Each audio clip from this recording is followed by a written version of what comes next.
Good morning everyone. आप सबका BPI live पर बहुत बहुत स्वागत है। और अगर आप चैनल से पहली बार जुड़ रहे हैं तो चैनल को सब्सक्राइब कर लीजिए, वीडियो लाइक एंड शेयर करना ना भूलें। हम लोग यहाँ पर डेली आरसी करते हैं, मींस मंडे टू फ्राइडे हमारा आरसी रहता है। तो उसी सीरीज़ को आगे बढ़ाते हुए आज हम लोग कर रहे हैं, जैसे आपको पता है कि हम सीपीओ का पेपर सॉल्व कर रहे हैं, मतलब सीपीओ का आरसी कर रहे हैं। तो हमने जो 27 जून के जो तीनों आरसी हैं वो ऑलरेडी हम कर चुके हैं, first second and third shift. आज हम 28 जून की फर्स्ट शिफ्ट का आरसी हम करने वाले हैं। आरसी को सॉल्व करने की हमारी स्ट्रेटजी बहुत सिंपल है। पहले हमें क्वेश्चंस रीड करने हैं। अगर आप बैंकिंग के स्टूडेंट हैं तो आप अगर देखेंगे कि वहाँ पे आपका जो आरसी होता है उसमें ये डिफरेंस होते हैं कि वहाँ पे की पॉइंट्स होते हैं जो हमें नोट करने हैं। जैसे मैंने ऑलरेडी आपके जो एसबीआई क्लर्क हुआ था उसके मैंने ऑलरेडी 3 शिफ्ट करवा दिए हैं, है ना। बाकी की शिफ्ट में करवा दूंगी। वहाँ क्वेश्चन ज़्यादा सारे होते हैं, उसमें जो क्वेश्चंस होता है वो थोड़ा कंफ्यूजिंग भी होता है, तो उसके पॉइंट्स हमें लिखने होते हैं जब हम रीड कर रहे हैं। अगर वहाँ पे से कोई डॉक्टर है, साइंटिस्ट है, या कोई रिसर्च वर्क वगैरह हो रहा है, या डेट्स दी हुई हैं, तो फिर वहाँ पे हमें पॉइंट्स लिखने पड़ते हैं। अगर वो थोड़ा स्टोरी फॉर्मेट में जा रहा है तो हम रीड करके भी आगे मूव ऑन कर सकते हैं। बट सबसे पहले हमें किसी भी पेपर के लिए हम पढ़ रहे हों, हमें क्वेश्चन तो सबसे पहले ही टारगेट करना है, ठीक है। तो हमारा फर्स्ट क्वेश्चन क्या है? Select the most appropriate synonym of the word customize. Customize का सिनोनिम आपसे पूछा है। सपोज कि अगर आपके पास में आरसी सॉल्व करने का टाइम नहीं है, स्टिल आप ये एक नंबर वहां से लेके आ सकते हैं। तो इसीलिए मैं हमेशा बोलती हूँ कि पहले क्वेश्चंस को देखिए। इवन आरसी बिना सॉल्व किए भी हम 2-3 नंबर लेके जा सकते हैं। तो यहाँ पे इन्होंने कस्टमाइज वर्ड का सिनोनिम पूछा है। कस्टमाइज का मतलब क्या होता है? जब हम किसी चीज़ को अपने अनुसार करवाते हैं, मींस हम उसको चेंज करवा रहे हैं, अपनी नीड्स के अकॉर्डिंग हम उसमें कुछ बदलाव करवा रहे हैं।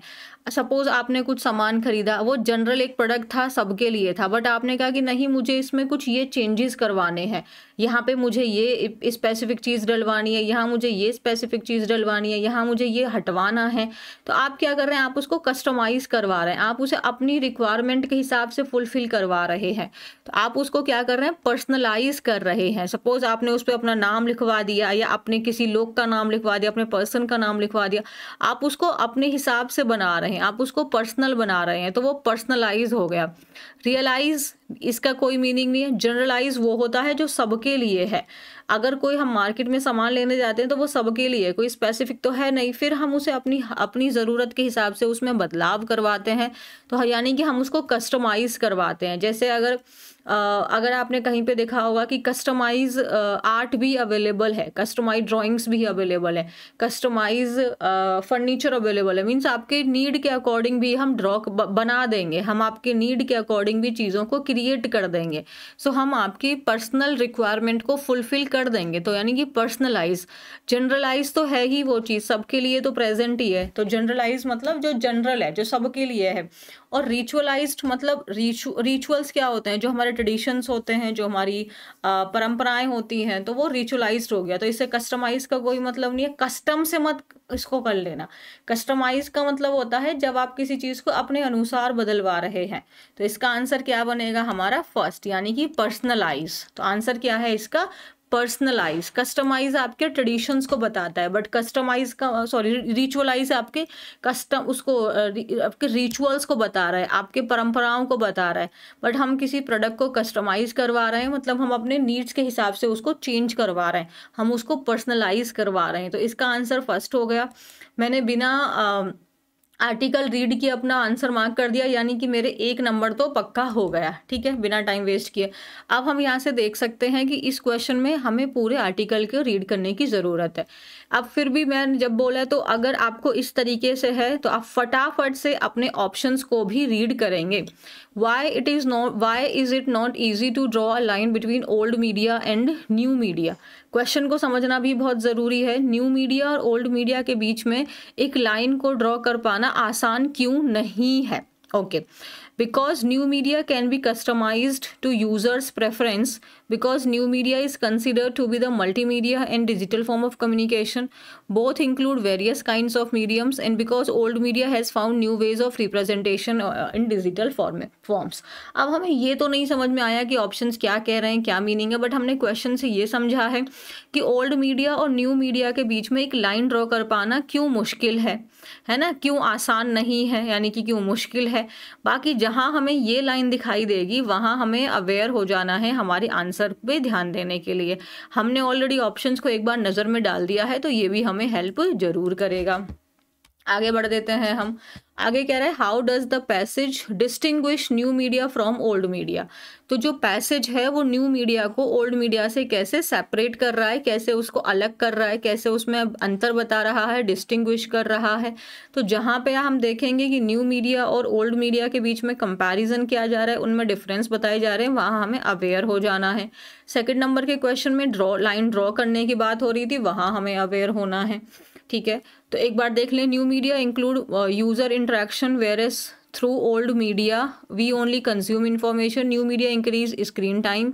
New media fast and digitally based है, और new media caters to larger audience. देख लेंगे इसमें से कौन सा है, बट हमें इतना ध्यान रखना है कि न्यू मीडिया और ओल्ड मीडिया के बीच में पैसेज कैसे डिस्टिंग्विश कर रहा है, उनमें कैसे अंतर बता रहा है। कौन सा है जो न्यू मीडिया का टाइप नहीं है, यानी कि जब हमें न्यू मीडिया के टाइप बताए जा रहे होंगे पैसेज में, वहाँ हमें ध्यान से देखना है। इवन हम जब न्यू मीडिया के टाइप पढ़ रहे होंगे तो हम इस क्वेश्चन नंबर 4 पे भी आ सकते हैं कि हाँ, वहीं से हम इस क्वेश्चन को डायरेक्टली मार्क कर देंगे बिना पूरे पैसेज को भी पढ़े। हो सकता है कि वहीं पे हमारा आंसर कंप्लीट हो जाए। और फिर बोल रहा है कि कैच ऑल टर्म का मीनिंग क्या है। कैच ऑल टर्म अगर आपको ऑलरेडी पता है, अगर ये फ्रेज आपने सुना हुआ है तो आप यहीं से मार्क कर दो, अपने 2 नंबर आप फिक्स कर लो। नहीं पता है तो पैसेज रीड करना पड़ेगा।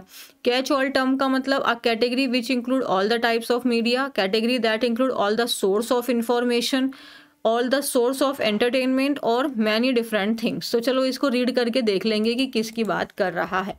अब हम बात करते हैं पैसेज की रीडिंग की, क्योंकि हम ये जो पैसेज सॉल्व कर रहे हैं, मेरा यहाँ पे पढ़ाने का ये पर्पस है कि हम उसी इन्वायरमेंट को फील करें कि जो हम एक रियल एग्ज़ाम में फील करते हैं। तो यहाँ पे हमें अपनी स्पीड को फास्ट रखना है। जो जैसे कि अब कोई टर्म है आपसे नहीं बोला जा रहा है, आपको उसको करेक्ट प्रोनाउंस करने में रुकना नहीं है, आपको वहाँ पे करेक्ट आंसर ढूंढना है। उसका पूरा स्किमिंग मार दो फटाफट से, उसको एक्स्ट्रा में मत लेके आओ कि ये वर्ड क्या बोल रहा है, नहीं पूछ रहा, मत ढूंढो इतनी ज़्यादा स्किमिंग नहीं। पेपर में आपको फास्ट रहना है, अपने ब्रेन को फास्ट रखना है हमें। तो चलो अब पढ़ते हैं इसको। New media is a catch all term. Catch all term का मतलब क्या होता है? ऐसी चीज़ें, कैच ऑल का मतलब होता है जिसमें आप बहुत सारी अलग अलग चीज़ों को एक साथ में ही इंक्लूड कर ले रहे हैं। तो ये तो हमसे क्वेश्चन भी पूछा गया था कि न्यू मीडिया क्या है, कैच न्यू मतलब ये कैच ऑल टर्म का मीनिंग क्या है? मीन्स जिसमें हम बहुत सारी अलग अलग टर्म्स का एक साथ ही इस्तेमाल कर ले रहे हैं। So new media is a catch-all term used for various kind of electronic communications that are conceivable due to innovation in computer technology. तो अब ये टर्म हो गया न्यू मीडिया। न्यू मीडिया एक कैच ऑल टर्म्स है, मतलब इसमें हमने और भी बहुत सारे टर्म्स हैं जो न्यू मीडिया के अंदर आते हैं। Means various kinds of electronic communications that are conceivable, मतलब जितनी चीज़ें हम सोच सकते हैं, जितनी पॉसिबली हम मान सकते हैं कि ये बिलीव है, मतलब प्रेजेंट हैं, due to innovation in computer technology. तो कंप्यूटर टेक्नोलॉजी में जो इनोवेशन हुआ है, जो उसमें बदलाव हुए हैं, जो उसमें चेंजेस हुए हैं, तो हमने एक टर्म रख दिया न्यू मीडिया। और न्यू मीडिया अपने आप में ही बहुत सारी चीज़ों को अपने अंदर में इंक्लूड किए हुए है।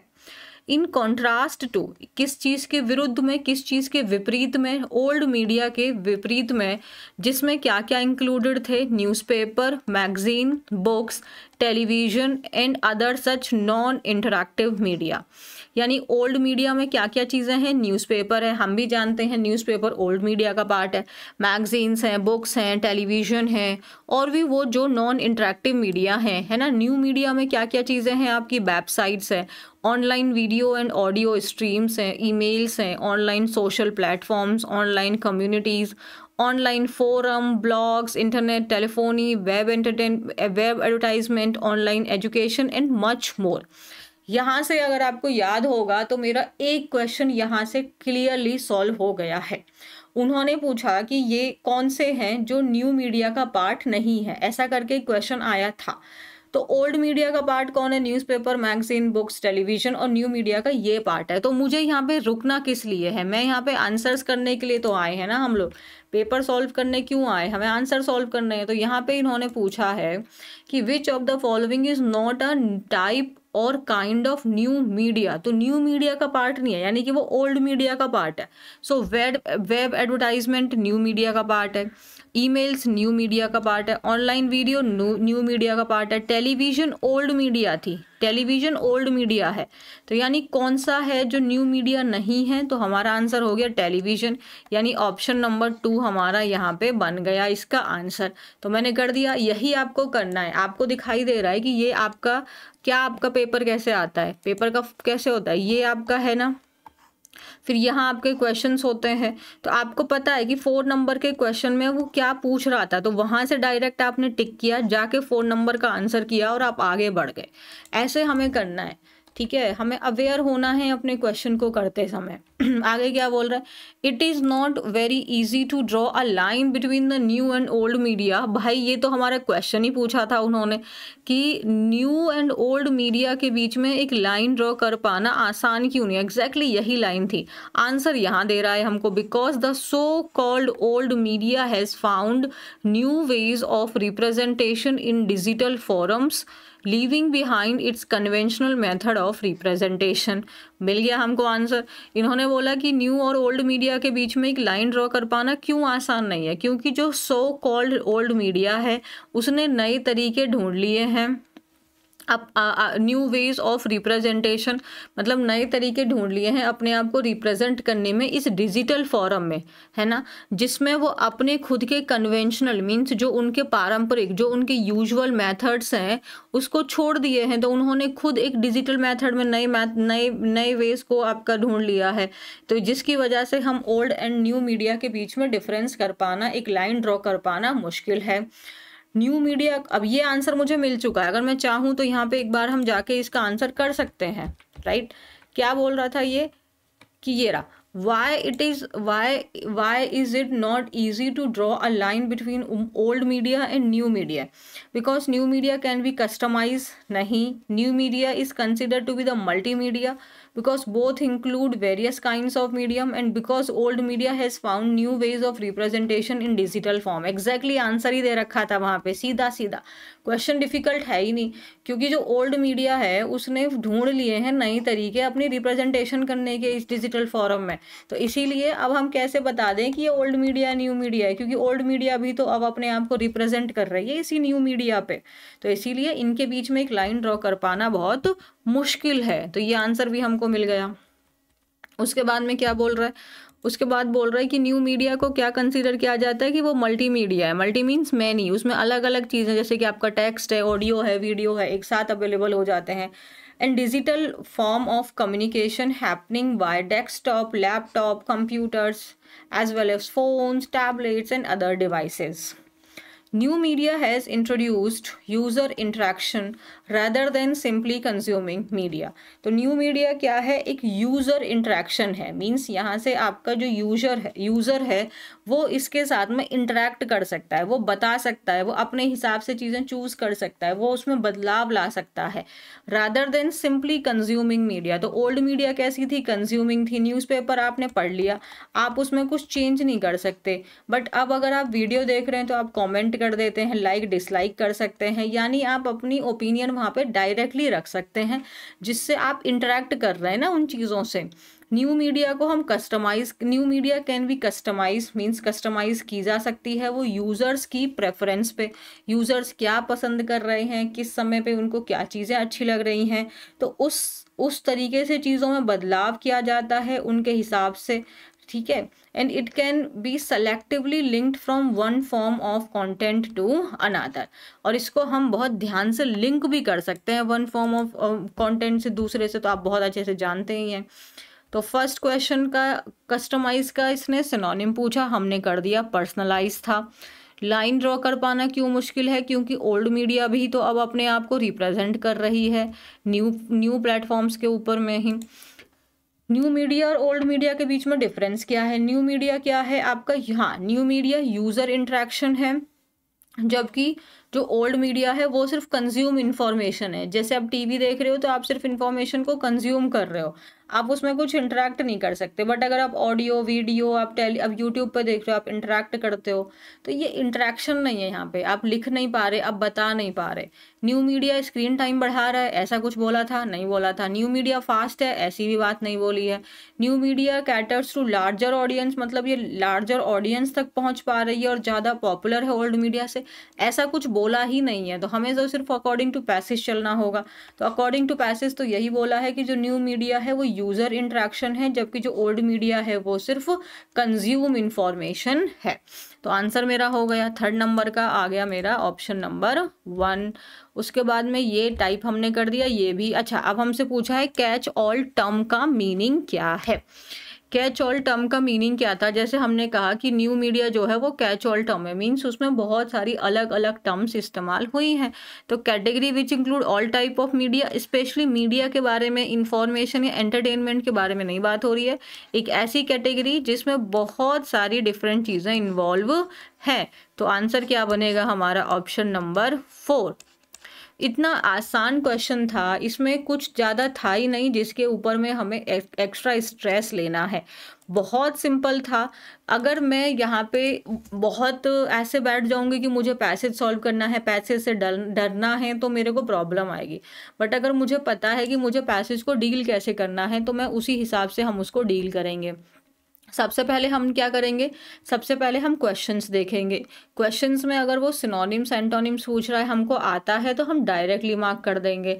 फिर हम देखेंगे उसमें उसने कहीं टोन तो नहीं पूछा, कहीं स्ट्रक्चर तो नहीं पूछा। अगर हमें टोन, देखो अगर वो टोन में से आपको पता है उन टर्म्स के बारे में तो आपको ठीक है, स्ट्रक्चर के बारे में पता है तो ठीक है। जैसे हमने इसका ही फर्स्ट डे का जो हमने किया था, फर्स्ट शिफ्ट का, उसमें से 2 क्वेश्चन शायद सिनोनिम एंटोनिम्स के थे और 2 क्वेश्चन उसके टोन के थे, और एक क्वेश्चन और था, मतलब एक टोन पूछा था, एक स्ट्रक्चर पूछा था उसने, और एक उसने कुछ ऐसे ही ये राइट रॉन्ग वाला कुछ पूछा होगा। अब हमने सिनोनिम एंटोनिम बिना देखे मार्क कर दिया, पैसेज की ज़रूरत नहीं पड़ी।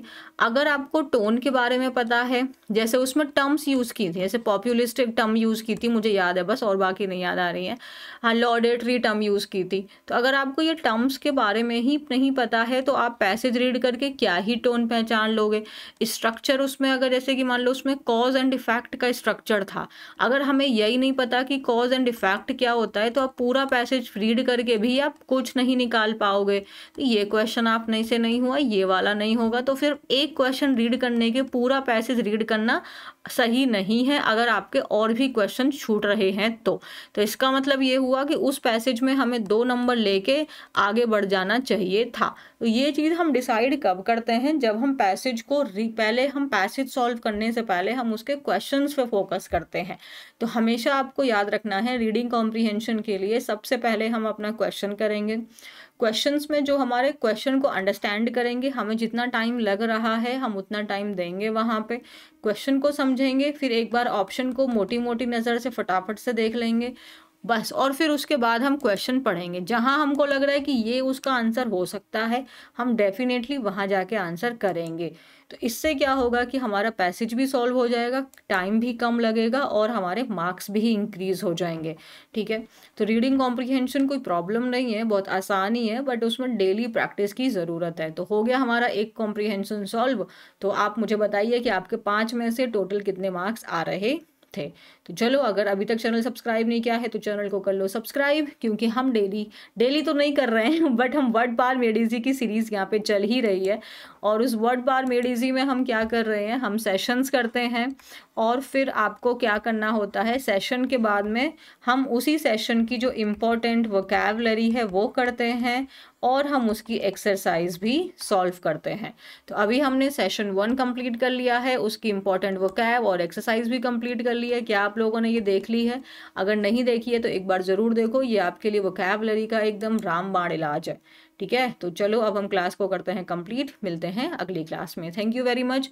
और हाँ, टेलीग्राम ज्वाइन कर लेना, टेलीग्राम का लिंक डिस्क्रिप्शन में दिया हुआ है, वहीं पर आपको ये जो आपको PDF है वहाँ पर आपको अवेलेबल हो जाएगी। चलिए, thank you so much everybody.